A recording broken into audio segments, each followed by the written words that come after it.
Senang kita boleh bersama-sama kembali hari ini. Kita akan belajar hari ini tentang suatu pribadi yang bernama Yusuf.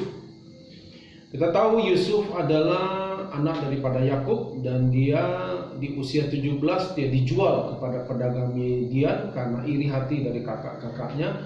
Dan selama 13 tahun dia ada di Mesir, dia mengalami peristiwa-peristiwa, ada begitu banyak peristiwa. Dia difitnah oleh istri Potifar, seorang kepala pengawal raja, dan kemudian harus dimasukkan ke dalam penjara, dan kemudian di penjara akhirnya total waktu 13 tahun dia ada di Mesir.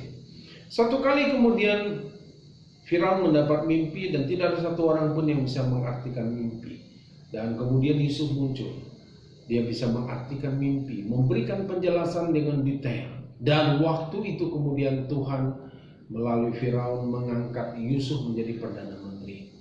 Nah, kemudian dikatakan bahwa Yusuf mendapatkan istri yang bernama Asnat, dan dari Asnatlah dia punya 2 orang anak. Anak pertama diberi nama Manasye, anak yang kedua diberi nama Efraim. Manasye artinya, Yusuf katakan, Allah telah membuat aku lupa akan kesengsaraanku.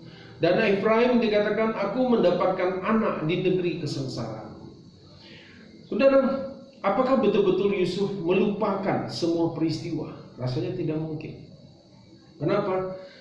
Karena bagaimanapun apa yang kita alami, apa yang kita dengar, apa yang kita lihat, apa yang terjadi, itu tersimpan dalam memori kita. Nggak mungkin bisa lupa. Dan dibuktikan pada waktu kemudian, pada waktu dia di dalam penjara, dia mengartikan mimpi daripada juru makanan, juru roti, dan juru minuman. Dia ngomong dengan juru minuman, kalau nanti engkau sudah bebas, tolong kasih tahu kepada Firaun, ini yang aku alami. Aku mengalami ketidakadilan. Dia ceritakan kepada juru minuman. Meskipun juru minuman melupakan dia waktu itu. Dan pada waktu setelah dalam masa kekeringan, kemudian kakak-kakaknya datang membeli makanan. Kemudian pada waktu Yusuf akhirnya memperkenalkan diri, dia katakan, akulah Yusuf yang kamu jual. Dia ingat. Tapi kenapa Yusuf katakan, Tuhan sudah membuat aku melupakan semua kesengsaraanku dan rumah bapakku. Dia ingat kepada bapaknya, dia ingat semua peristiwa yang diperlakukan. Tetapi Yusuf berhasil mengatasi. Artinya apa? Dia berhasil mengampuni. Dia bisa mengampuni saudara-saudaranya yang memperlakukan dia. Dia bisa mengampuni istri Potifar dan Potifar yang memenjarakan dia. Dia bisa mengampuni juru minuman yang melupakan dia. Kenapa? Itulah yang dia katakan Manasye. Mari Bapak Ibu kita belajar dari Yusuf. Manasye, aku melupakan.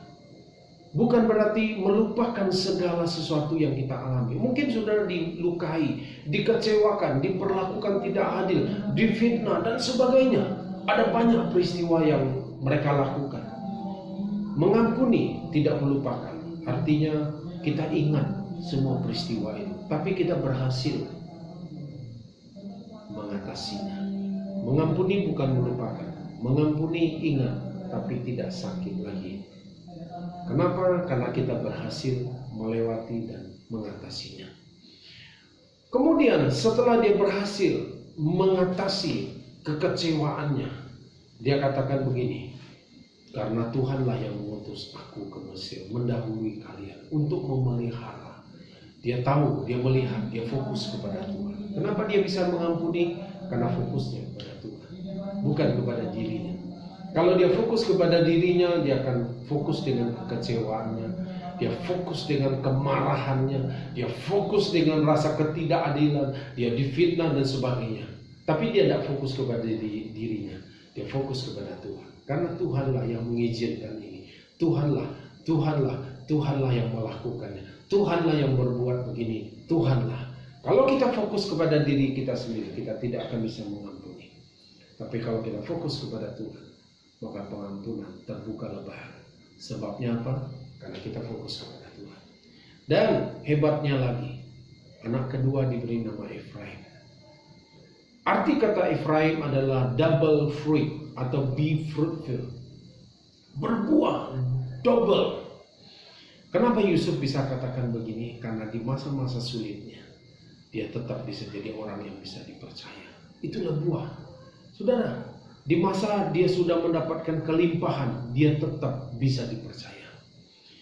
Bagi kita semua, kalau kita berhasil melewati manasye, masa-masa sulit itu, maka kita akan menghasilkan buah. Buah itu akan otomatis muncul dari kehidupan kita. Buah memberitahu kepada kita pohonnya apa. Apa yang kau buat, apa yang kau katakan, itu adalah buah yang menunjukkan engkau siapa yang ada di dalam dirimu. Kalau engkau orang percaya, maka kepercayaanmu yang engkau akan berikan kepada orang lain, bukan ketakutan, bukan kecemasan, bukan kekhawatiran. Kalau Roh Kudus ada di dalammu, maka kuasa itulah yang akan mengalir keluar dari kehidupanmu. Kuasa yang menguatkan orang lain, kuasa yang memperbaharui kehidupan orang lain, mendorong orang lain untuk melangkah lebih maju. Kenapa? Karena Roh Kudus ada di dalammu. Biarlah kita boleh melewati masa Manasye itu, dan kemudian ada Efraim yang keluar dari kehidupan.